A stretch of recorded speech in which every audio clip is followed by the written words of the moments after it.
Okay, g'day, Paul. Malcolm, happy Friday. Happy Friday indeed. It is wet and miserable here in Adelaide. How is Sydney? Because I was only there like 2 days ago. Sydney was beautiful today. I had a lovely day at the zoo with the kids. Yeah, it was felt like spring. It was absolutely beautiful. And you're wearing the new G'd up drop, looking good. I am head to toe and G'd up, except for the hat, I should say. But yes, it is. It's fantastic. It's perfect for winter. It's super comfortable Love it. There you and go, definitely Jake. gets Free plug. attention. Yeah, that's right. That's right. I am in uniform. You are. So yet again, we've got another more big news. It's like every single time we talk, there's no shortage of things to talk about. And funnily enough, given the first time we did this, we were talking about BWX. They are back in the news.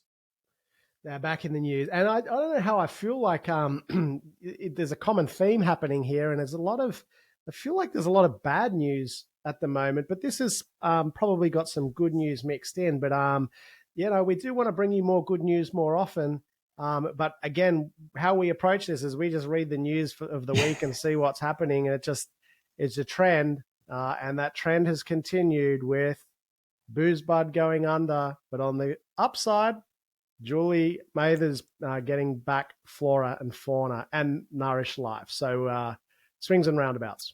They certainly are. They certainly are. Look, let's dive into to Julie coming back first. I, when when I first heard about the BWX news, they're going into administration and looking to sell some assets. In the back of my mind, I expected Julie to come back. Mm. And buy it. It was her baby for so long. And from the times, I've spoken with her and I know when she spoke to the media about it, there's still clearly, a strong affinity and love for the brand, which it's obviously her baby. So, I think when the opportunity then came to pick it up, and although no financials were disclosed, anything like that about the sale, I dare say she would have picked it up at a fraction of what she sold it for in the first place. It's a bit of a win-win for her on both sides. Yeah, I think there's two parts to this. Like, obviously Julie will have her work cut out for her here. And on one hand, and I did message her and say, "Wow, you're busy." But on the other hand, it's probably really good business. She didn't sell it too long ago and has undoubtedly picked it up for a steal. So you would imagine that it is probably she will probably be able to. Let's forget profitability and all that stuff. She will probably be able to produce an ROI on that purchase very quickly. So that's shrewd business, I think, on the deal. And then the other aspect is making sure it gets back to profitability and really becomes a good entity on its own 2 feet. But shrewd business, I reckon. Hmm. I think especially we've talked about this before when the heart and soul of a brand leaves. It reminds me a lot of when Vino Mofo sold to Catch many moons ago, which feels like a lifetime ago now when that happened. But when they sold to Catch and then Catch turned them from being this very boutique niche wine online wine retailer who did some really cool stuff and had like a really unique tone of voice and everything like that, and then turned them into a supermarket. And I remember they were selling like not just wine, but also like accessories. And then they were talking about going to beer and all these other things. And they very quickly became, a wine, just like a bit of a alcohol supermarket, like Quickie Mart, the Quickie Mart of Mm. wine. Um, and then I remember like a lot of the customers who were buying at the start stopped buying, myself included, when I went to Catch, because the soul of the brand was gone. It felt like we weren't buying from the same business anymore. But as soon as the business was sold, the original founders, Andre and Justin, bought that back, we started buying again because suddenly it was back. I guess I feel that once Julie sorts out a few issues, particularly around like the logistics and the inventory position, a lot of out of stocks currently on the site. I expect there to be sort of that rebound because she was very much the face of the brand. People were buying from her and very, very, very passionate and loyal about Flora and Fauna. So I think it's a good move, for her to be coming back into it, and obviously with some added support as well from who's the UK, sorry, the New New Zealand company, Zealand Health group. Post. Yeah. Yeah, yeah. And look, I don't know anything about them, but yeah, I think we said this when BWX collapsed. It was like one of the things that stood out to me in that whole scenario was like, how do you let Julie go?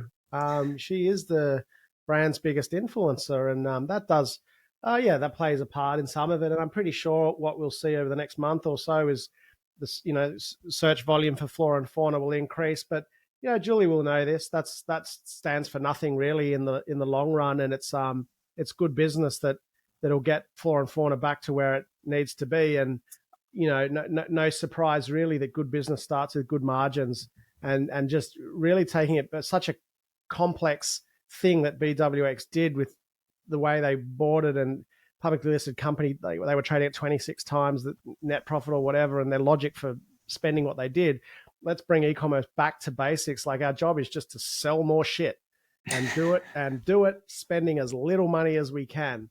And so it'll be just good to get back to basics, I think, in that business, and focus on nice lean team and just building it up to profitability. But really excited for Julie, and really excited to see this brand, going forward again as it deserves to be, but also as it's a great time to be in her space. So it was far too soon for Flora and Fauna to fizzle out. Yeah, absolutely, absolutely. And similar to BWX as well, one thing about BWX was, and I've been thinking about this a lot with some of these, big firms who don't organically grow. And like, you hit the nail on the head. Your job as a retailer is to sell more shit, is to sell more stuff at the end of the day. But you've got some of these groups who aren't necessarily growing, but are showing growth through acquisition. And that's kind of like what BWX did by acquiring a lot of different companies, from Sukin to Go to Skincare, Flora and Fauna, Nourish Life, etc., but without actually growing themselves. But then also in some cases buying them in a very frothy market as well, at very inflated prices, in some cases. So when you look at that, then I look at Boozebud as well, which we were talking about earlier. Boozebud recently, 24 hours ago, you sent me a text telling me that they'd gone into administration. And you look at a story like that, where, a success story out of e-commerce and online retail, again, like the Vino Mofo of beer, they were pegged at, about 10 years ago or so when they launched, and a lot of growth in that business. They sold, they changed hands. They were sold to Asahi, or, AB InBev, which became Asahi, and CUB before that, I think. They sold to them and then returned back to the founders, who then repurchased the company. And then last year, 2 years ago, acquired Get Wines Direct, with the view that they were going to be acquiring 200,000 customers with $80 million of revenue, which is great, huge numbers. But also reminds me of a similar situation where instead of growing your core business, you're growing through acquiring, and not necessarily smart acquisitions either. I don't understand that business at all. It's like the justification for paying over the top revenue multiples or EBIT multiples of like 20 times is that being publicly listed, they're trading at more than 20 times. It's like, yeah, but then what if you're not? Yeah. And that happened. And it's like, don't you just want to buy good businesses on their own 2 feet? And it's this artificial growth, this growth aimed at just propping up the share price, which is like, what if that break? It feels like a Ponzi scheme at times. And I think Boozebud, we've got a bit of experience in alcohol and drinking it, but also in working in it, and I've invested in it as well, and it's low margin, and I think it's low margin largely because of the excises and taxes and stuff, but I've seen a few of these online retailers, and they do make me nervous because the margins are super low. So you've got to spend very little operating them. That means spend little on marketing, but then you spend little on marketing when Dan Murphy's discount the pants off everything.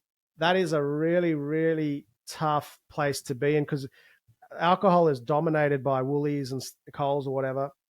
They can afford to discount and be a cost leader. And we've got these low margin online retailers that simply can't afford the marketing spend, can't afford to discount the way that the others can. Let's not forget that some of these other massive liquor businesses like Woolies and so on, they do huge private label. They do huge importing where they are getting a better margin.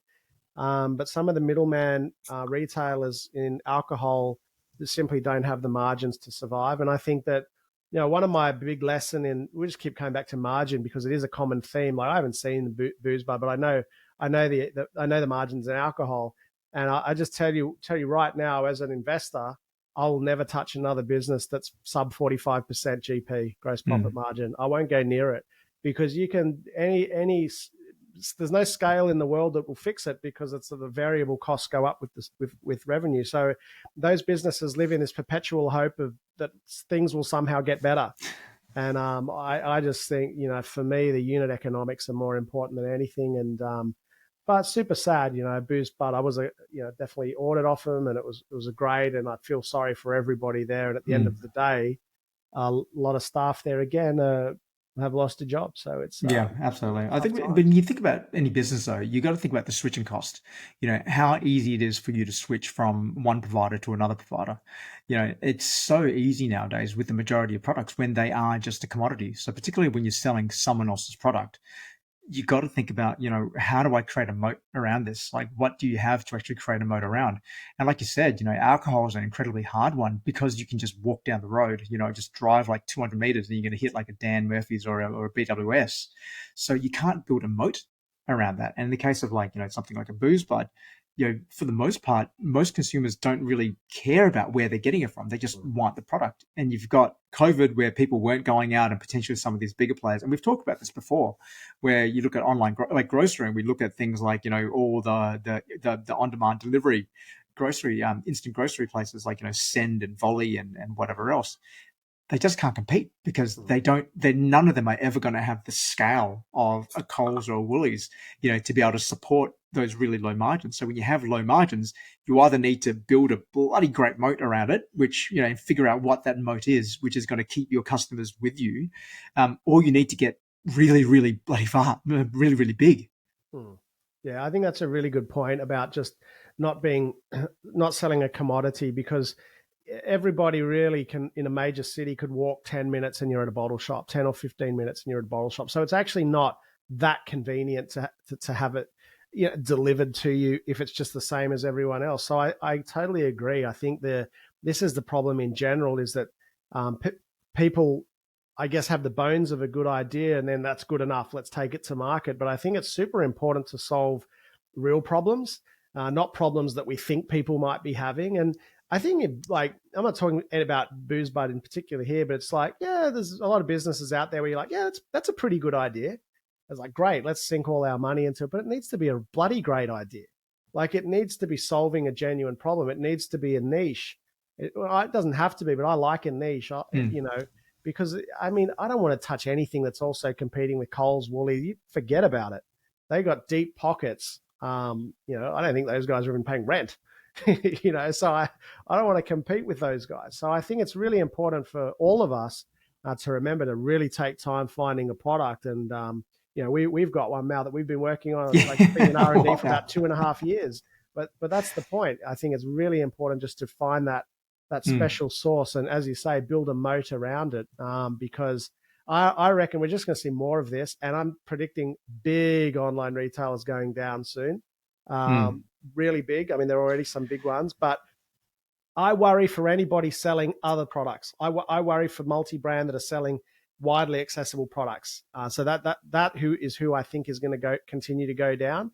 Whereas the ones that I see still doing well are often like their own brand. It's maybe they're not $100 million a year, but some of them are. But it's their own brand. They've got a loyal following, high margins, high repeat purchases. But I just think on the chopping block this year, I think we're going to see some other big ones who are too dependent on stocking other labels and not enough private label. I reckon there's some big ones going to go On the down. flip side, though, and kind of along with that, is that Kogan are experiencing a bit of a rebound, like you and I have talked about before. Yeah. So yes, top line revenue is down, but the underlying profitability has improved a lot in the last earnings report. So, but then again, a great example of a brand which, yes, multi-brand, but they also sell a ton of private label as well. And I know they focus really heavily on clever buying. Their buyers tend to be like data analysts, and you're right. They do have brands, but I think we've probably all bought a Kogan brand something, because that's obviously where you get the higher margins. So I think, also having seen enough of these businesses out there that are just selling other brands, I'm not saying that can't work at all. It can, but gee, you've got to have a bloody good point of difference. You got to have something special. But I think should be a large emphasis on, like, businesses should be asking themselves, like, what's some private label we can do? What's our own development we can do? What's some higher margin product we can do? And, the guys like Amazon and stuff have been doing that for years. Like, yeah, sell other brands, take the data and do it yourself. Like it or lump it. That's typically Yeah. what they'll do. But it's tough out there.